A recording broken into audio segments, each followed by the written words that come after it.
Assalamualaikum warahmatullahi wabarakatuh. Perkenalkan, nama saya Tifanias Anabila, akrab disapa Tifani, dari Fakultas Ilmu Keolahragaan dan Kesehatan Universitas Negeri Makassar dengan NIM 220301500056 dari kelas PJKRC tahun 2022. Baik, untuk menyelesaikan tugas mata kuliah ilmu gizi, yakni menjelaskan terkait pengertian dan struktur karbohidrat. Lanjut ke materi. Apa itu gizi makro? Nah, gizi makro berarti besar. Gizi makro adalah zat-zat gizi yang dibutuhkan oleh tubuh dalam esar untuk menjalankan fungsinya dalam tubuh. Nah, zat-zat gizi makro terdiri dari zat-zat gizi yang dapat menghasilkan kalori atau energi. Zat gizi dapat makhluk hidup peroleh dari makanan. Zat-zat gizi yang termasuk ke dalam golongan zat gizi makro adalah karbohidrat, lemak, dan protein.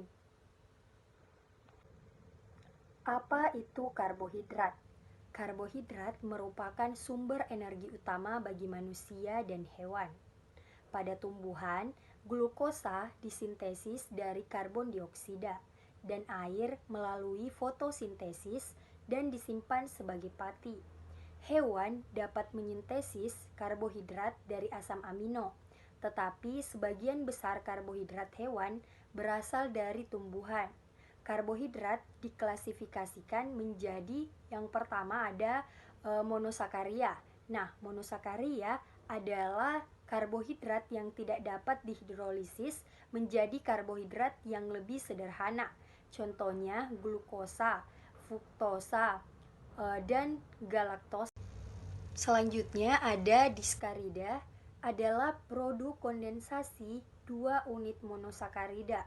Contohnya maltase dan sukrosa.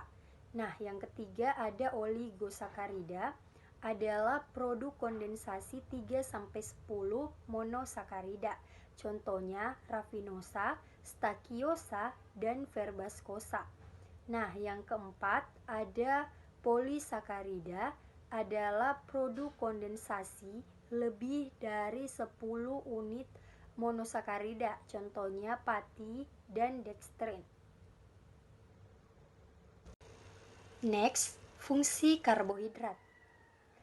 Fungsi dari karbohidrat antara lain sebagai sumber energi, yang kedua, pemberi rasa manis pada makanan, yang ketiga, penghemat protein, yang keempat, pengatur metabolisme lemak, dan yang kelima, membantu pengeluaran feses. Selanjutnya membahas terkait proses pencernaan karbohidrat. Organ yang berperan dalam proses pencernaan karbohidrat yaitu mulut, lambung, usus halus, hati, dan sebagian lainnya dibawa ke sel jaringan tertentu dan mengalami proses metabolisme lebih lanjut. Dan enzim yang berperan pada proses pencernaan karbohidrat yaitu enzim ptialin mengubah amilum menjadi maltosa. Enzim amilase mengubah amilum jadi maltosa dan glukosa. Enzim maltase mengubah maltosa jadi glukosa. Enzim laktase mengubah laktosa jadi glukosa dan galaktosa. Enzim sukrosa mengubah sukrosa jadi glukosa dan fruktosa. Juga enzim disakarase mengubah disakarida jadi monosakarida. Jadi terkait absorpsi karbohidrat, bila konsentrasi monosakarida cukup tinggi, maka absorpsi secara pasif. Bila konsentrasi turun, absorpsi secara aktif. Glukosa dan galaktosa lebih cepat diabsorpsi daripada fruktosa. Monosakarida melalui vena porta dibawa ke hati, di mana fruktosa dan galaktosa diubah menjadi glukosa. Jadi semua disakarida pada akhirnya diubah menjadi glukosa. Baik, di slide selanjutnya ada ekskresi karbohidrat. Dalam waktu 1-4 jam setelah makan, serat makanan dan sebagian kecil pati yang tidak dapat dicerna memasuki usus besar untuk difermentasikan oleh mikroorganisme. Produk utama Fermentasi karbohidrat di dalam usus besar adalah karbon dioksida, hidrogen, metan, dan asam-asam lemak rantai pendek yang mudah menguap. Pada kadar rendah, sebagian besar gas-gas hasil fermentasi akan dikeluarkan melalui paru-paru. Tetapi bila melampaui kemampuan kolon untuk mengabsorpsi, gas akan dikeluarkan melalui anus atau flat. Selanjutnya, sumber karbohidrat. Sumber karbohidrat terdapat dalam padi-padian atau serelia, umbi-umbian, kacang-kacangan. Nah, pada gula ada hasil olahan seperti mie, roti, bihun, tepung-tepungan, selai, sirup. Kekurangan karbohidrat dalam jangka panjang juga dapat menyebabkan terjadinya kurang gizi. Sedangkan apabila terlalu berlebihan karbohidrat akan menimbulkan obesitas. Selanjutnya, apa yang dimaksud dengan lemak?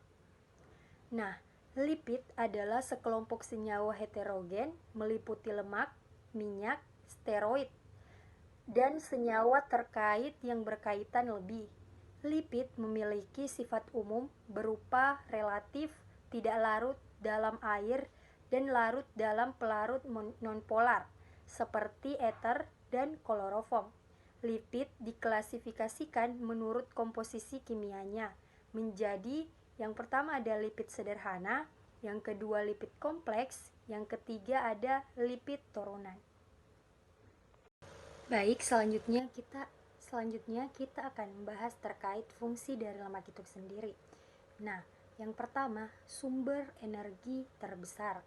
Nah, lemak di sini adalah makanan sumber energi yang paling besar dan setiap gram lemak mengandung 9 kalori.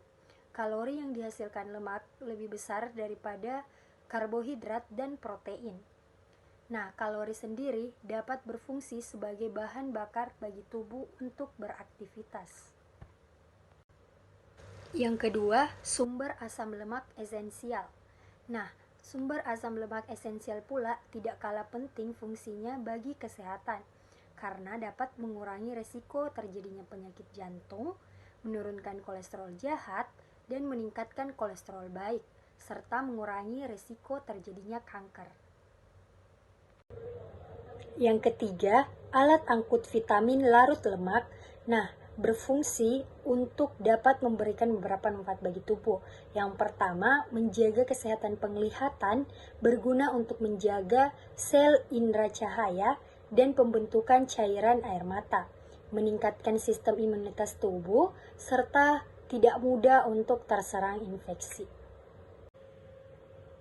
Yang keempat, menghemat protein, seperti melindungi supaya keseimbangan asam dan basa di dalam darah dan jaringan terpelihara. Selain itu juga dapat mengatur keseimbangan air di dalam tubuh kita. Yang kelima, memberi rasa kenyang dan kelezatan. Nah, sebagaimana kita ketahui, dapat memperlambat sekresi asam lambung dan memperlambat pengosongan lambung, sehingga lemak memberi rasa kenyang lebih lama. Di samping itu, lemak juga memberi tekstur yang disukai dan memberi kelezatan khusus pada makanan, sebagai pelumas dan membantu pengeluaran sisa pencernaan.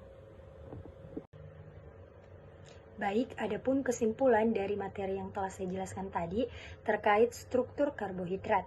Nah, struktur karbohidrat ialah sekelompok senyawa organik yang terjadi dalam jaringan hidup dan makanan, dalam bentuk selulosa, pati, dan gula. Dalam karbohidrat, rasio oksigen dan hidrogennya sama seperti di air, yakni 2:1. Biasanya, karbohidrat rusak di dalam tubuh untuk melepaskan energi. Sekian dari saya. Assalamualaikum warahmatullahi wabarakatuh.